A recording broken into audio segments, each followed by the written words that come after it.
Hello everybody, how are we doing today?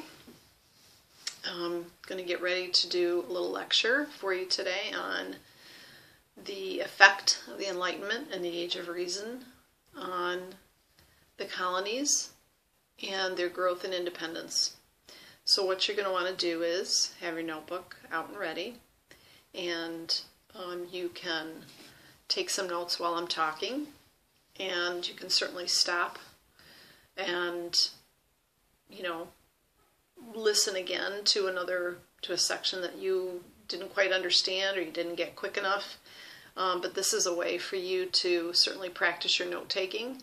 And if there's a part of the lecture that you don't understand or you feel that you need more clarification on, I would be happy to do that in class when you get a chance to ask me that. So let's get started with the topic, which is going to be the Enlightenment and the Age of Reason and its influence on the growth of colonial independence. When I talk about these things, I kind of see this time period as almost a circle, and a circle from Europe and England in the late 1600s and early 1700s, and then carrying itself forward to France and some of those Enlightenment thinkers in France, and then from France on to the New World, to the colonies, and how these Enlightenment ideas influenced their thinking when it came to European rule and how they would have moved forward with possibly a different government. So the first place I'd like to start, and if you want to create this kind of like as a circle, you could start on your paper maybe with this part at the top of your paper, where we're going to talk about England, Great Britain. In the late 1600s, I'll say early 1700s, this would be after the Glorious Revolution, where people like David Hume, H-U-M-E, and Adam Smith, which I'm sure many of you remember from Global, were beginning to talk about how freedoms were necessary for citizens. And the Magna Carta, 1215, was the way for King John to begin to have some limits on his rule. And with the Magna Carta, and then later on the English Bill of Rights and the English Petition of Right, we saw that the king had to work much more closely with Parliament, because Parliament represented the people. And the citizens of England felt they had a need for certain freedoms. They had certain rights that they wanted. And backing up that thinking of the citizens were very famous English Enlightenment thinkers like John Locke. I would put him at the top of your list of political modern thought, talking about natural rights, talking about the consent of the governed, talking about religious freedom and religious toleration, as well as separating church and state, that church law, church views should be separate from that of the government. And along with that, we add Isaac Newton, who was really looking at the natural world and the natural laws and how they really had no supernatural force.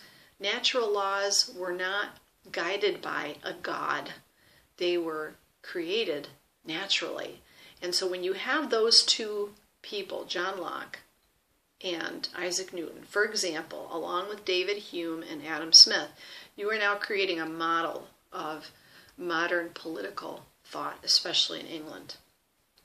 Now, if I said before, if you could now bring your paper, or as you're writing, almost create a circle, if you were moving down from what I just talked about in the first part about England, make a second section, kind of like as if you were going in a clockwise fashion. If you started at 12, now we're at 3. That now the French also have some fabulous thinkers at the time. And the French Enlightenment thinkers around the mid-1700s were people like Baron de Montesquieu, oui, Montesquieu. And his belief, Montesquieu, 3 syllables, that there really needed to be 3 branches of government so that you could allow for those checks and balances. It wasn't just about one individual having power, it was about being able to balance the power. And then add to that a Jean-Jacques Rousseau, n'est-ce pas, in which he said society will be ruled by the will of the people, kind of like a John Locke with consent to the governed. It's the people who decide what they want in a government.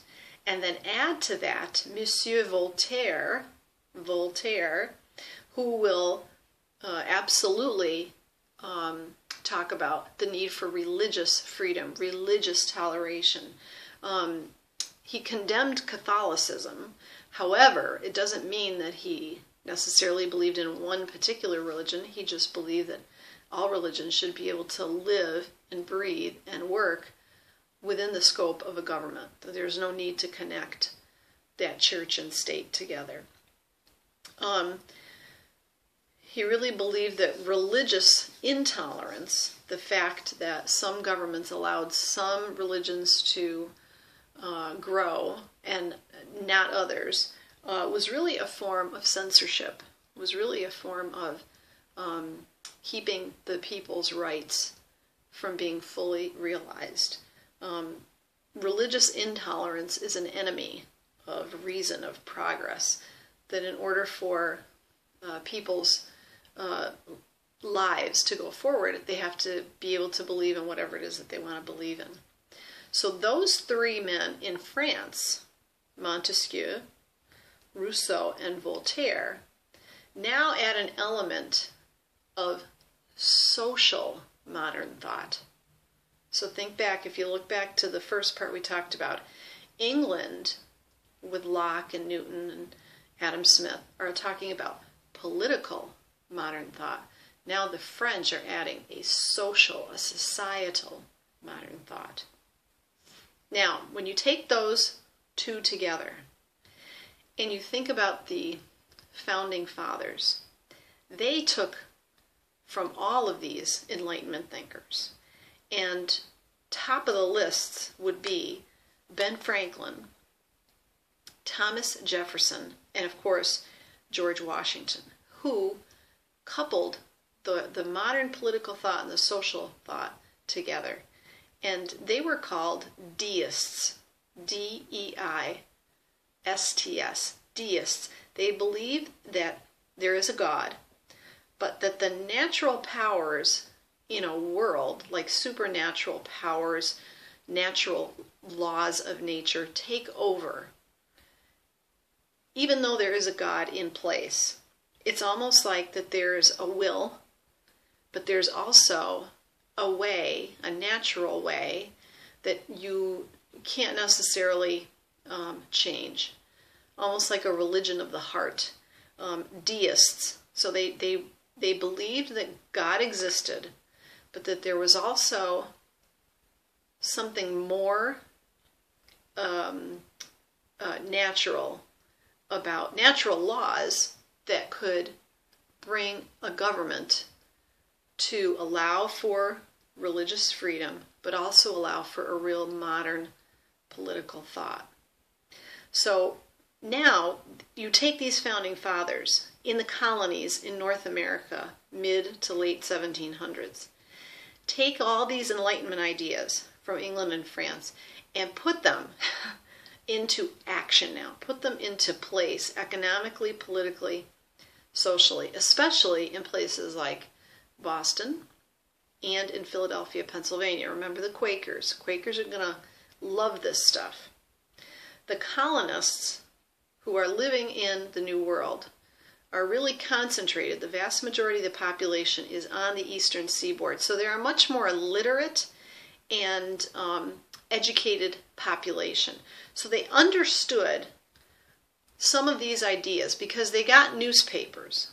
Many of them did read, although Not everybody could read, but those who were really interested in this modern political thought coming from England and France believed in this free circulation of ideas. So they read newspapers, they talked to people, they had discussion groups where they really talked about and debated some of these new Enlightenment ideas. And one of the things we're going to be looking at is this John Peter Zenger trial of 1735, in which John Peter Zenger, who was a newspaper writer and publisher, actually criticizes the New York governor. This is not the New York governor of a newly independent United States. This is the New York governor of the colony of New York. And what he says is, as he's criticizing the New York governor, is that he has this opinion and he wants to be able to freely give this opinion. However, the governor doesn't like that opinion. So he has him arrested and put in jail, and then he's put on trial for seditious libel. Seditious libel, which means I am writing down an untruth. However, the jury found in favor of John Peter Zenger because it's not that what he said was wrong. It was truthful, what he says about the governor, but the governor just didn't like it. That's really suspending a freedom of the speech and freedom of the press kind of ideals that the colonists felt that they had a right to do. So he's found innocent, which kind of spearheads this whole idea of a First Amendment freedom of speech and press. And because of his notoriety, it really pushes forward the idea of circulation of the news and printed material. It becomes important for people to read and to debate some of these ideas that are being printed. And so John Peter Zenger, you'll get a little bit more about him in your homework, really kind of gives all of these ideas, this modern political thought and modern social thought, kind of puts it into action in a real life, concrete way. By the 1730s, throughout to about 1760,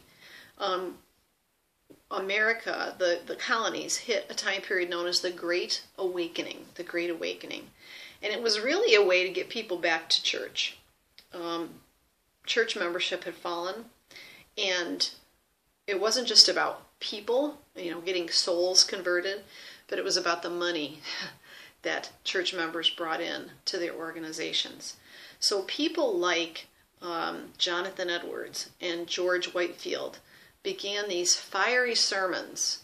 They would travel all over the country, the colonies, and they would have these almost appeared to be like a carnival experience in which they would preach for days and days and days, try to get people from all over, even the rural areas, to come and listen, to kind of reawaken their heart to go back to church. And again, not just for the conversion of souls, but for the need of money into organized religion. So this time period of the Enlightenment is leading the colonists to start to think much more deeply about political thought and what kind of government they would like to see, social equality, and how they envisioned their societies looking and acting. And finally, economically, how would they want to create an economic strength within the colonies, given that they have some political freedom, they want political freedom, and they also want some social freedom, some social equality. All of this is going to lead to great unrest when it comes to the discussion of mercantilism and understanding the idea of salutary neglect, which we're going to talk about.